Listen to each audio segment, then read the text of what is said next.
Well, welcome back, everybody. It's been a while since I've done a video, but I wanted to share this little contraption here. This is something I came up with in All the Mod 6, and it greatly helped me out with my late game autocrafting when I had to do hundreds of thousands of small components, and I found myself waiting on bricks specifically was a big one.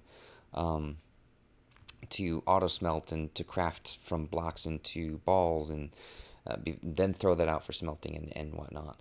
So this is a nice nifty little system. It is not big, as you can see. It's pretty tiny. You could even add a few more on this by throwing another crafter on these two sides and then building down two more blocks. But basically the way this works is this leverages the compacting drawers to not just store a lot of things, take space off of my ME system here. Um, I've got lots of these, and they're still just the 4Ks. I've got a 16K and some fluid, but I want to be able to avoid throwing everything in there if I have to, or if I can avoid it. But not only that, this also takes stress off of your processors. So when you're doing late game stuff with auto crafting, like I say, thousands, hundreds of thousands of small components, and you're using redstone dust, if you've been storing everything in blocks, because, 371, way nicer in your system than 30,000. My gosh, that is a huge savings.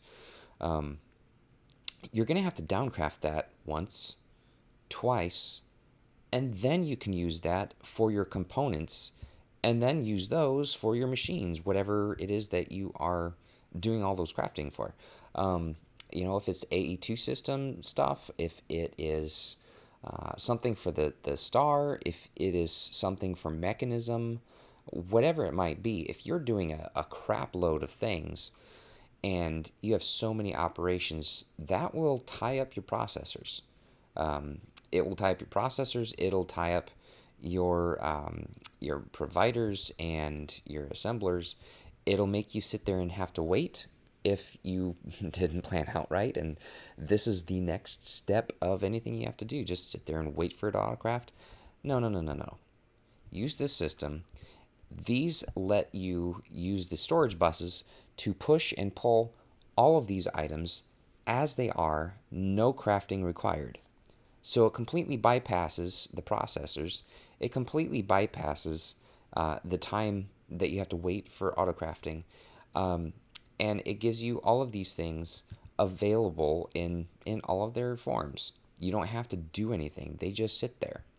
Um, it also is not difficult to set up. You don't need any filtering on these pipes. So you notice that these drawers are locked so that the pipes can't accidentally throw something in the wrong drawer. These are locked and they will only ever have these three iron items or these three gold items. So no filtering required. And it's set to push the large items instead of the small ones. So it takes, if you're pulling ingots, it's going to take 9 operations to reduce the blocks by 1 and then suddenly pull one of these iron blocks out. So it's going to keep up even without, I mean, if you wanted to throw in some basic ones in there, some upgrades, you could. But I don't think you'd even need to in most cases because it'll just keep it filled. How are you really going to go through 3,000? And that's nowhere even near the capacity. That's 300,000 I could fill it up with over time. So it's compact, it's efficient, it saves space in my storage disks, it saves processors, it saves me waiting time on stuff as it autocrafts. One of the downsides, I will say, is that the system recognizes right now 30,000 redstone dust and 3,000 blocks of redstone and 371 blocks of redstone compacted times 1. It thinks all of those are separate items inside the system. Not a big deal because it doesn't actually take up storage space. And if you set this up, you're going to know, okay, either this number or this number or this number. That's what I have. I don't have all of those together because that's essentially 3 times. Each of these is equal to the next stack over, more or less. So that's one slight downside. The calculations are a little bit off. You might run into trouble if your production is not keeping up with late game production, but I mean, really, you should be keeping ahead with your production. That shouldn't be an issue. But it is very efficient, very small, very compact, and like I say, you could just add on 2 more crafters, drop down 2 more blocks, add on all the buses and the exporter, and you've just doubled all of that. This is huge, huge benefit for the amount of trouble that it takes, and I highly, highly recommend you guys build it.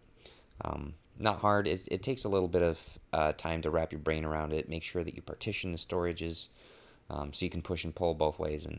But it's really simple.